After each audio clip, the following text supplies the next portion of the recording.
Hola, ¿qué tal? Pase bien, soy el padre Rubén Francisco Bellante de la Argentina. Es una alegría para mí seguir compartiendo esta serie que hemos denominado Discípulos que creen en el Señor, discípulos que viven su fe, ¿no? Discípulos que se animan a vivir y a compartir con Jesús ese programa maravilloso y ese proyecto del reino que Él propone a todo bautizado y a cada bautizado, de acuerdo a su vocación, a su estado. Y hoy queremos ver un poquito la metodología. La metodología, métodos en griego, camino, la metodología que Jesús usaba a la hora de llevar adelante esa gran empresa, maravillosa empresa de no solamente de formar, sino de seguir formando discípulos en todo tiempo y lugar, en cada ambiente, en cada cultura, para formar un auténtico discípulo. El proceso que Jesús planeó para formar a sus primeros seguidores es el mismo que sigue hoy usando Él para moldear a todos sus discípulos. Y vamos a delinearlo en 7 pasos, ¿no? 7 pasos, como un testamento pastoral. Y sería: tomó el pan en sus manos, lo bendijo, lo partió, lo repartió, les dijo: esto es mi cuerpo, coman todos de él y hagan esto en memoria mía. Vamos entonces a ir desarrollando esta metodología de Jesús en estos 7 pasos que he indicado. En primer lugar, tomó pan en sus manos. Nosotros, ustedes y yo, todos los bautizados, somos pan en las manos del Maestro, ¿sí? Porque nosotros no lo elegimos a Él, sino que ha sido Él quien nos eligió a nosotros, como bien hemos dicho y leemos en 1 de Juan 4 o en Juan 15, 16. Tampoco fuimos nosotros quien decidimos trabajar en su viña. Él decidió invitarnos y darnos la alegría de poder compartir el gran proyecto del Padre Dios en el reino. Al elegirnos, el Señor nos toma en sus manos para formarnos entonces a su imagen y semejanza. Como bien dice Jeremías 18, como el barro en manos del alfarero, así son ustedes en mi mano, casa de Israel. Así que, como el relato del Génesis nos comenta que el hombre nuevo solo es producto del artesano divino que va delineando los rasgos que delinean los suyos, así también el ser humano, hecho de barro, está compuesto en el agua de sus cualidades y la tierra de sus carencias. Así que no somos solo cualidades y virtudes, pero tampoco somos únicamente defectos y limitaciones. Y esto es importante, ¿no?, tenerlo en cuenta. Nuestras cualidades y limitaciones son la materia prima con la cual Él hace de cada uno un vaso nuevo. Un vaso nuevo. Qué lindo que es esto, ¿no? Nadie mejor, por ejemplo, que el hijo de la hija del faraón, por su cultura y su preparación para sacar de Egipto al pueblo oprimido. Y bueno, el hijo adoptivo, ¿no? Y sin embargo tuvo primero que renunciar a esas cualidades huyendo al desierto de Madián, dejando la casa del faraón, dejando sus privilegios, dejando sus comodidades, en fin. Y después, solo después, llegó a ser un instrumento, un canal útil en las manos del Señor y del pueblo también, ¿no? O sea, gracias a esa durísima experiencia del despojo, Moisés tuvo siempre bien claro que lo que estaba pasando en él era obra de Dios, era obra del poder maravilloso de Dios, ¿no? Esto me parece importante y lo leemos en Éxodo 32, del 7 al 11, cuando dice: baja porque tu pueblo, el que tú sacaste de Egipto, ha pecado. Moisés le respondió claramente: ese pueblo ni es mío, ni yo lo liberé, fuiste tú mismo quien lo sacaste de la esclavitud. Qué lindo que es esto, porque nuestra flaqueza, nuestra debilidad, nuestra fragilidad nunca será más grande que su poder. Dios se puede, digamos, se puede liberar de lo que puede ser en nuestra flaqueza, justamente comunicándonos su poder. Pero Moisés, al mismo tiempo, es un ejemplo de ello, porque leemos: cuando él fue llamado para liberar a los hebreos de la esclavitud, exclamó: ¿pero quién soy yo para ir delante del faraón si ni siquiera sé hablar bien? pues soy tartamudo. Y Dios le contestó, yo estaré contigo y te enseñaré lo que tienes que decir. La incapacidad humana, tantas veces usada como excusa, como argumento para no avanzar en un proyecto, no es obstáculo suficiente para que Dios irrumpa y realmente comunique esa acción salvadora. Por eso, mira, detente un momento, medita y piensa en esto, ¿no? ¿Cuántas veces le dijiste al Señor o le dijiste a otros, no, yo no puedo, no soy la persona adecuada para esto, tengo este defecto, estoy viviendo este problema, no soy la persona adecuada? Tal vez estabas mirando demasiado la tierra de tu pecado y no estabas mirando lo que el agua viva con la cual el Señor quería aflojarte y amasarte de nuevo, ¿no? Hacerte de nuevo. Qué lindo esto, ¿no? No mirar tanto la tierra de nuestro pecado, sino más mirar el agua viva del Señor que se mezcla con nuestra tierra para hacernos vaso nuevo, vasija nueva. Me parece maravilloso, ¿no? Así que para trabajar entonces por el Señor, antes hemos de ser trabajados por Él. Ser trabajados por Él. Ser, armados por Él, hechos a su imagen y semejanza. Esa es la experiencia que tenemos cuando nos ponemos en esa actitud confiada de oración y nos dejamos modelar por Él en la conversión, cuando Él nos poda, ¿no? Cuando en la penitencia, cuando tenemos que ser muy pacientes, cuando tenemos que ser muchas veces pacientes consigo mismo, con los demás, con nuestros defectos, con nuestras cualidades. Esto me parece maravilloso. Por eso la actitud que sigue a esto, de parte nuestra, de parte de cada uno, es desprogramarnos, ¿no? Desprogramarnos. ¿Qué verdad es esto que muchas veces nosotros tenemos esquemas culturales rígidos, aprehendidos con la H en el medio, ¿no? Aprendidos quizás en la escuela, en la familia, en la casa, en la parroquia, en el colegio religioso donde fuimos, y el Señor nos está invitando, ojo, a desprogramarnos, porque delante de Él lo único necesario es ser totalmente disponibles, totalmente desprogramados de prejuicios, desprogramados de esquemas rígidos culturales, de esquemas rígidos mentales, de fundamentalismos ideológicos, de una religiosidad puramente formal, de cumplimiento, cumplo y miento, y poder entonces mostrar una gran disponibilidad. Por eso todos nosotros hemos hecho un plan de vida, pero es necesario muchas veces renunciar a él o ser flexibles para poder abrirnos más a la gracia del Señor, ¿no? Mucha gente cree que su plan de vida es el proyecto del Padre Dios sobre su vida y no siempre acepta cambiar una ficha o cambiarlo totalmente o romperlo y empezar de nuevo. Y esa inflexibilidad lo lleva a cerrarse en un fundamentalismo que no tiene nada que ver con la auténtica relación con el Señor. Los ideologismos no ayudan. Entonces, qué lindo esto, desprogramarnos, ¿no? Saulo, el celoso fariseo que tenía puesta su confianza en la santa ley del Sinaí, estaba seguro de que cumplía con la voluntad de Dios cuando perseguía a esa secta de los nazarenos, y habiendo él mismo sido educado a los pies del gran Gamaliel, se sentía un hombre con el poder moral para perseguir a esos llamados discípulos de Jesús. Y sin embargo, al encontrarse personalmente con Cristo resucitado camino a Damasco, allí cayó rendido.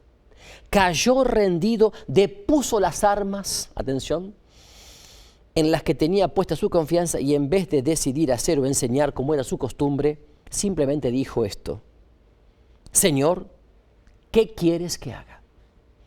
Señor, ¿qué quieres que haga? Hechos 22:10.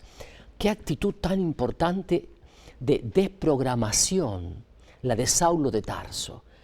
Venía con todo un currículum vitae detrás, venía con toda una trayectoria y en ese momento, camino a Damasco, en ese encuentro personal con el resucitado, él decidió simplemente decir: ¿qué quieres que haga?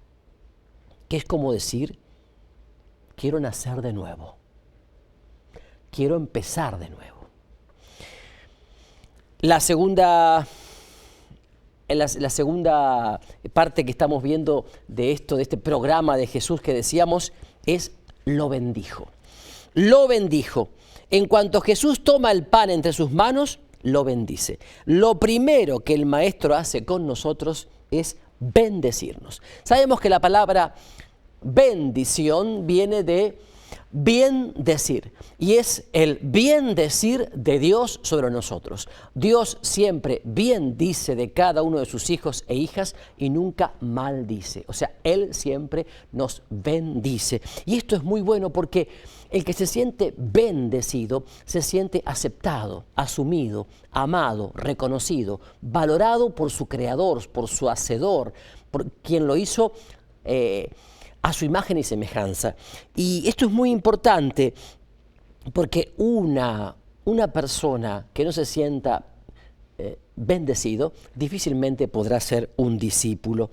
Si escuchamos la palabra de Dios y lo hacemos con un corazón abierto, esa palabra bendice realmente, porque bien dice de Dios sobre nosotros y bien dice lo que la voluntad, el proyecto de Dios quiere sobre cada uno de nosotros y bien dice los criterios y actitudes que el Padre Dios quiere que asumamos en Cristo Jesús. Por eso esto es maravilloso, ¿no? Lo bendijo. Nuestra actitud ante eso es escuchar. Escuchar, sí. En esta etapa el Señor se manifiesta como el Maestro que nos enseña y nosotros, como dijimos, debemos escuchar. No solamente oír, sino escuchar. Permitir que la palabra penetre. Permitir que la palabra se internalice. Permitir que la palabra se interiorice. Permitir que la palabra se haga verbo, se haga vida. Entonces, en una ocasión un escriba preguntó a Jesús cuál era el mayor de los mandamientos y el Maestro respondió: escucha Israel, Shema Israel, escucha Israel, Marcos 12:28. O sea, el primero y más grande de los mandamientos no es amar a Dios, sino escuchar a Dios. Porque al escucharlo, Él nos expresa su amor. Cuando Dios nos lleva al desierto de la oración, en un encuentro personal con Él, en la soledad más absoluta con su presencia, porque lo escuchamos, nos ama. Al escucharlo, Él nos dice su amor, nos comunica su amor. Qué lindo que es esto, porque muchas veces nosotros, ustedes y yo, en el seguimiento del Señor, en el discipulado, en ese activismo constante de hacer cosas, perdemos la dimensión de escuchar. Y de escuchar a Dios incluso en los signos en los cuales se desarrolla nuestra vida, nuestro ser y quehacer. Escuchar a Dios en los signos también y escucharlo al Maestro, como dijimos, a sus pies, ¿no? Hay tres cosas que ahogan la palabra de Dios y no le permiten enraizar en nuestra vida y dar fruto y fruto abundante. En primer lugar, las preocupaciones del mundo que consisten en afanarse demasiado por las cosas transitorias y pasajeras. En segundo lugar, el afán desmedido de riquezas que comprende la exagerada búsqueda de bienes materiales. Y en tercer lugar, la concupiscencia de la carne, que es la satisfacción desmedida de los propios sentidos, de los 5 sentidos en general, ¿no? Entonces, por eso digo, aquellas personas que no saben ponerse límites a todos los caprichos, veleidades, frivolidades, inmadureces, ciertamente no van a permitir que la palabra haga carne en sus corazones. Fíjense que cuando Samuel escuchó una voz, el sacerdote Elí le dijo que era Dios quien le llamaba y debía responder: habla, Señor, que tu siervo escucha. Siempre se dice que desgraciadamente nosotros hacemos a veces al revés. Calla, Señor, que tu siervo habla. Parece mucho con humor, pero en realidad a veces es así, ¿no? Quien nace sordo jamás puede hablar. Al no poder escuchar las palabras, no es capaz de pronunciarlas. Esto mismo sucede en la vida espiritual y pastoral. Si no sabemos escuchar a Dios, no podemos hablar en su nombre. Por eso digo, a veces se le da mucha importancia, sobre todo en la renovación carismática, al don de lenguas, que es, sabemos, un don menor. O sea, y a veces nos olvidamos que hay otro don mucho más preciado, mucho más rico y necesario, que es el don de oír, el don de escuchar, el regalo de poder escuchar al Señor. Qué lindo que es esto, porque a veces también es verdad que hay muchísimos grupos de oración que no hacen más que ruido, pero no silencios contemplativos. Esos silencios contemplativos que llevan a esa coinonía, a esa unidad en el Señor, donde el Señor se manifiesta con su presencia viva y uno realmente se da cuenta que Él está. Y Él está porque la alabanza, porque la oración comunitaria impregnada del Espíritu nos lleva justamente a descubrir la presencia de Dios que se manifiesta en lo cotidiano. Entonces, bueno, el don del oído. Y el ejemplo más claro de un discípulo verdadero, sin lugar a dudas, es María. Ella escucha la palabra y la cree inmediatamente para que enseguida la pueda poner en práctica. Entonces, así. Qué importante que es esto, porque me parece que no solamente digo es oír la palabra, escucharla, sino también ponerla en práctica, ¿no?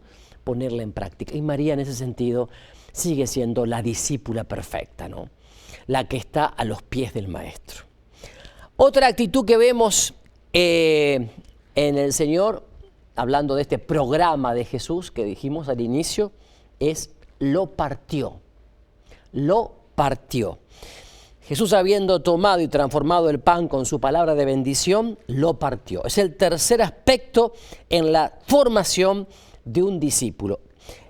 Y el tercer aspecto consiste en ser partido. Ser partido. Ser partido. Y por ser partido entendemos la etapa de purificación necesaria, a través de la cual el Señor nos consagra totalmente para Él. Si no hay purificación, entonces difícilmente seamos del Señor. Y las purificaciones vienen por diferentes lugares. El apóstol Pablo expresa esta necesidad con una idea tomada de la Pascua judía, que es raíz de nuestra Eucaristía, ¿no? Ser panes ácimos, dice San Pablo, ser panes ácimos, es decir, el pan de la Pascua judía era masot, es decir, sin levadura y libre de toda contaminación. Solo con masa pura era posible celebrar la liberación de la esclavitud. Bien, en la liturgia del Nuevo Testamento, nosotros somos ese pan ácimo que se convierte en hostia pura, santa y agradable a Dios. Cuerpo de Cristo. Entonces leemos que San Pablo dice en 1 Corintios 5:7, purifíquense de toda vieja levadura para hacer masa nueva, pues son panes ácimos, porque nuestro Cordero Pascual, Cristo Jesús, ha sido inmolado. Qué lindo esto, ¿no?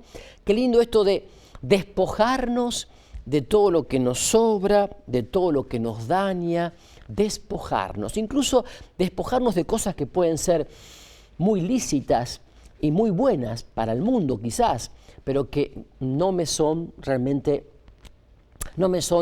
edificantes para mi proceso del discipulado y que por eso debo despojarme, para que justamente por ese despojo surja lo mejor de mí, ¿no? Y esto me hace acordar aquella anécdota que contaban de Miguel Ángel, que cuando le llevan, ¿no es cierto?, una roca entera de piedra, de mármol, y él logra hacer el famoso Moisés, de eso hablaremos después. Él, bueno, logra una imagen maravillosa, ¿no? Una estatua maravillosa de Moisés. Se dice que incluso después la golpeó y le decía, habla. Pero lo que quiero decir es que cuando a él le dijeron lo maravilloso de eso, él dijo, bueno, a mí me trajeron un bloque de piedra. Yo lo único que hice fue sacarle lo que le sobraba. Dentro, en el corazón de ese pedazo de piedra, de roca entera, estaba la imagen. Miren qué lindo que es esto para aplicarlo a nuestra vida, porque justamente la purificación es quitar todo aquello que nos daña, todo aquello que realmente no nos ayuda a crecer como discípulos. Muchas veces uno dice, si tuviera más posibilidades materiales de hacer esto o aquello, porque lo que me impide dar fruto en realidad es esto o es aquello, y sin embargo, nada nos hace falta y sí mucho nos sobra egoísmo, nos sobra individualismo, nos sobra orgullo, materialismo, nos sobra celos, envidias con otros servidores, en fin, tanta soberbia espiritual, muchas cosas nos están sobrando. Y bueno, recordando a aquello de Miguel Ángel, que viene muy bien, ¿no?, decirlo, él simplemente retiró esos pedazos de piedra porque la imagen estaba allá adentro. Así también Dios quiere hacer lo mismo con nosotros. Dios quiere hacer una obra de arte maravillosa con tu vida y con mi vida. Y quiere sacar lo que nos sobra. Si pudiéramos resumir en una sola frase en qué consiste esta purificación, lo haríamos así: tener pureza de intención. Sí, tener pureza de intención. Ahora, ¿qué es la rectitud de intención? ¿Qué es la pureza de intención?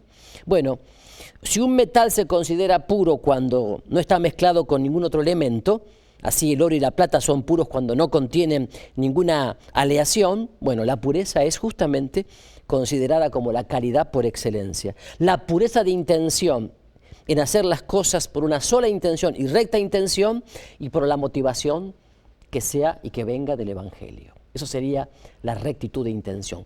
Una motivación que viene de lo más profundo de la palabra de Dios enraizada en nuestra vida y que está cultivada y está regada por la presencia del Espíritu.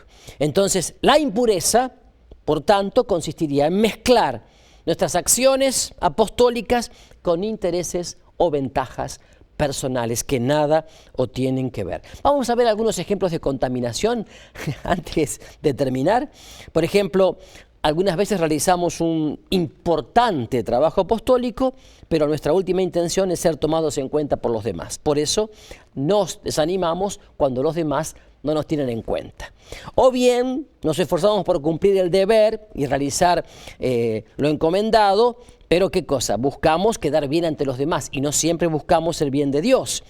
Hay gente que trabaja por los pobres cuando esto le ofrece un prestigio apostólico, a lo mejor un premio, una consideración, una nota en un periódico, en una revista, en un diario. En fin, una de las impurezas que más se da es la de servir al Señor esperando una recompensa de tipo material. La lista de por sí es interminable. Y a mí me gustaría que tú también agregues lo que consideras en tu corazón que no es la pureza de intención, que no es la rectitud de intención. Tan amplia y tan diferente, ¿no? Jesús atacaba mucho esto del formalismo exterior religioso, de hacer las cosas por cumplimiento, de hacer las cosas por vanidad, de hacer las cosas por aparecer, por quedar bien, por agradar, por caer bien, por obsecuencia, ¿verdad? No por obediencia. Él atacaba mucho eso. Y, por ejemplo, aquellos que ayunaban de acuerdo a la ley, pero luego, demacraban su rostro. Y cuántas cosas más que podemos ir viendo, los que hacían largas oraciones para que la gente los vea, los que buscaban hacerse notar, ¿verdad?, demasiado. Se buscaban hacer notar que eran devotos, que tenían una santidad de vida o que tenían una gran espiritualidad. Bien, todo eso que en el fondo está demostrando que no hay pureza de intención. ¿Cómo tenemos que orar por esto, no? Porque finalmente esta pureza de intención, mis hermanos, es presencia del Espíritu Santo, no cabe la menor duda. Y hay que pedirla todos los días, porque el Señor nos la quiere regalar. Yo sé que todos estamos contaminados de una manera u otra y que todos tenemos que luchar diariamente en este mundo de apariencia, donde los medios de comunicación social exacerban la presencia de algunos por un mes de fama a costa de cualquier precio, ¿verdad? Y mucho de la vanidad de la apariencia, de los personalismos, de la gente que se quiere aferrar a su puesto, a su carga, tantas cosas, ¿verdad? Que estamos en el mundo y uno siente como que el mundo te pasa por encima. Pero yo te diría esto, mira, y lo hacemos oración, Espíritu de Dios, Espíritu que aletea en el mar de nuestro corazón, regalanos cada mañana la gracia de mirarnos al espejo y reconocernos como hijos amados, como hijas amadas del Padre Dios, y poder decirle a Él en el nombre de Jesús, por su pasión, muerte y resurrección y por su sangre derramada en la cruz: Señor, purifica la intención de mi corazón, dame una recta intención, que todo lo que pueda decir o hacer sea en tu nombre y sea para tu gloria, porque finalmente quiero ser tuyo, quiero ser un canal de gracia. Señor, concédeme esta gracia a través del corazón inmaculado de María, la transparencia de Dios, y porque ella es la madre de los discípulos, camine a mi lado para regalarme también la perseverancia en esa rectitud de intención. Que el Señor te bendiga, te proteja y te dé la gracia de la alegría interior para seguir siendo discípulo. Paz y bien.